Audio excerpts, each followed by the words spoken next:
પ્રજાસત્તાક પર્વના એક દિવસ પૂર્વે રાજકોટ ગ્રામે એસઓજીએ બાંગ્લાદેશી ઘૂસણખોરોને ઝડપી પાડ્યા છે. રાજકોટ ગ્રામે એસઓજી ટીમ પેટ્રોલિંગમાં હતી ત્યારે રંગપર ગામના પાટિયા નજીક મારુતિ સોસાયટીમાં રહેતા બે બાંગ્લાદેશી ઘૂસણખોરોને ઝડપી પાડ્યા છે. પોલીસે આ બંને શખ્સોની પૂછપરછ કરી કયા કારણોસર, કેવી રીતે, કયા ઈરાદાથી અહીં આવ્યા છે તે અંગે પૂછપરછ હાથ ધરી તેના પર નજર રાખવામાં આવી રહી છે. પકડાયેલ બંને બાંગ્લાદેશી શખ્સો કોઈપણ પ્રકારના આધાર પુરાવા વગર ભારતમાં ગુજરાતની અંદર ઘૂસી રાજકોટ જિલ્લામાં રહેતા હોવાની પ્રાથમિક તપાસમાં સામે આવ્યું છે. પોલીસે બંને શખ્સોની પૂછપરછ કરતા તેનું નામ સોહિલ હુસેન યાકુબ અલી અને રિપોન હુસેન અમીરુલ ઇસ્લામ હોવાનું સામે આવ્યું છે. મુંબઈ હુમલાના આરોપી તહવુર રાણાને ટૂંક સમયમાં ભારત લાવવામાં આવશે. યુએસ સુપ્રીમ કોર્ટે ભારત-યુએસ પ્રત્યાર્પણ સંધિ હેઠળ રાણાના પ્રત્યાર્પણને મંજૂરી આપી છે. તહવુર રાણાની 2009માં FBI દ્વારા ધરપકડ કરાઈ હતી. 13 નવેમ્બર 2024ના રોજ રાણાએ પ્રત્યાર્પણના નિયમ સામે અપીલ કરી, જેને 21 જાન્યુઆરીએ સુપ્રીમ કોર્ટે ફગાવી દીધી. રાણા માટે પ્રત્યાર્પણ ટાળવાની આ છેલ્લી તક હતી. અગાઉ તેણે સાન ફ્રાન્સિસ્કોની કોર્ટમાં અપીલ કરી હતી, જ્યાં તેની અરજી ફગાવી દેવાઈ હતી.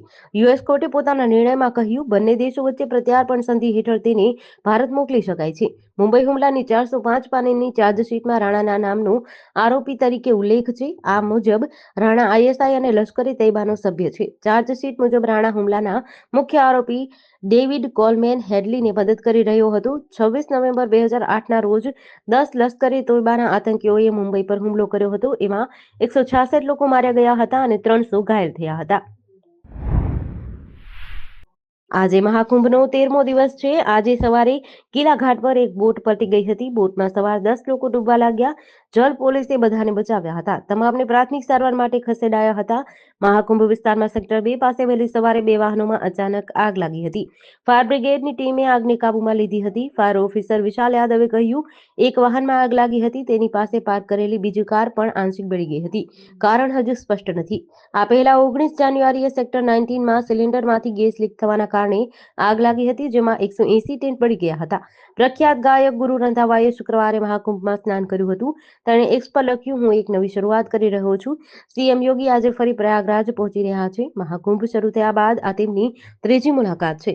તેઓ મૌની અમાવસ્યા સ્નાન સંબંધિત તૈયારીઓની સમીક્ષા કરશે. એક અંદાજ મુજબ આ દિવસે 8થી 10 કરોડ લોકો સ્નાન કરવા આવી શકે છે.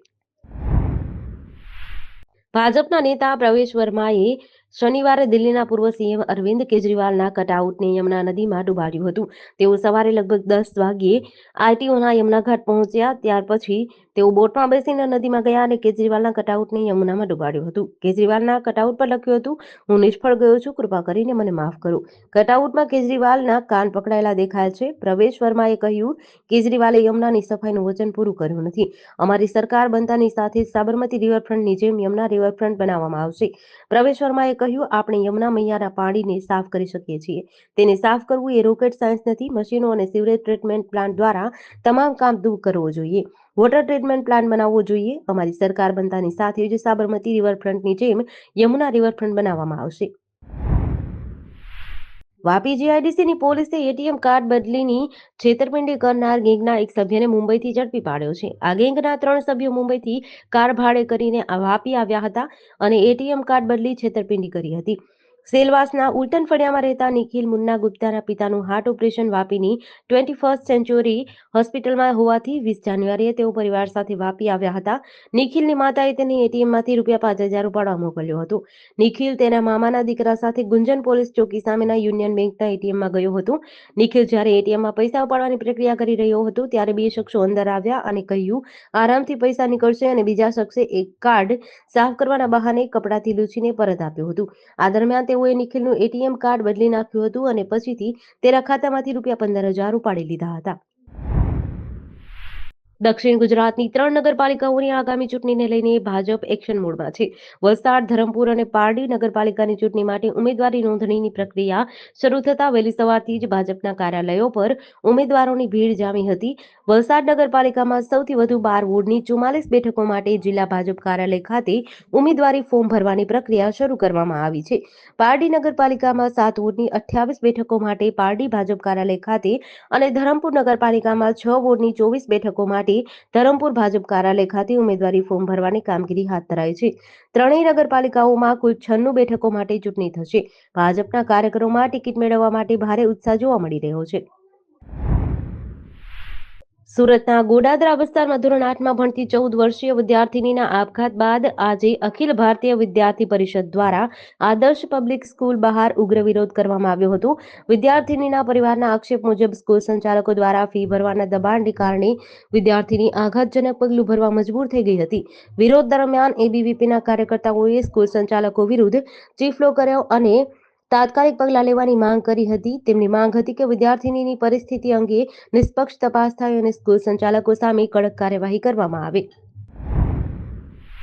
સુરેન્દ્રનગર જિલ્લામાં શિક્ષકોના આપઘાતની ચકચારી ઘટનાઓએ સમગ્ર વિસ્તારમાં ખળભળાટ મચાવ્યો છે. પાટડીની શ્રી રઘુવરસિંહજી પ્રાથમિક શાળામાં ફરજ બજાવતા શિક્ષક મનોજ પરમારે બજાણાના પીપળી રેલવે ફાટક પાસે ટ્રેન નીચે પડતું મૂકી જીવન ટૂંકાવ્યું છે. મનોજ પરમાર પાટડી તાલુકાના વડગામના વતની હતા.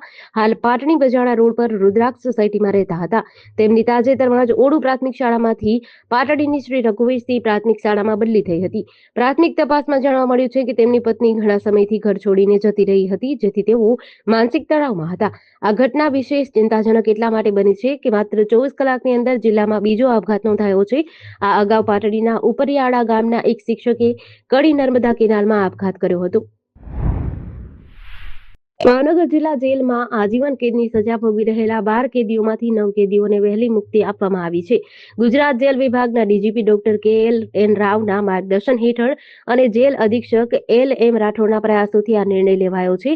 જિલ્લા મેજિસ્ટ્રેટની અધ્યક્ષતામાં મળેલી જેલ સલાહકાર સમિતિની બેઠકમાં 11 કેદીઓને હકારાત્મક અભિપ્રાયો મળ્યા હતા.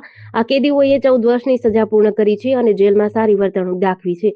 તેમણે વિવિધ સુધારાત્મક પ્રવૃત્તિઓમાં ભાગ લીધો અને જેલ ઉદ્યોગમાં કામગીરી કરી હતી. BNSS 2023ની કલમ 473 અંતર્ગત તેમની બાકીની સજા માફ કરવામાં આવી છે. મુંબઈના દિંડોશી વિસ્તારમાં ગોરેગાંવ પૂર્વમાં રહેજા બિલ્ડિંગ પાસે ખડકપાડા ફર્નિચર માર્કેટમાં આગ લાગી હતી.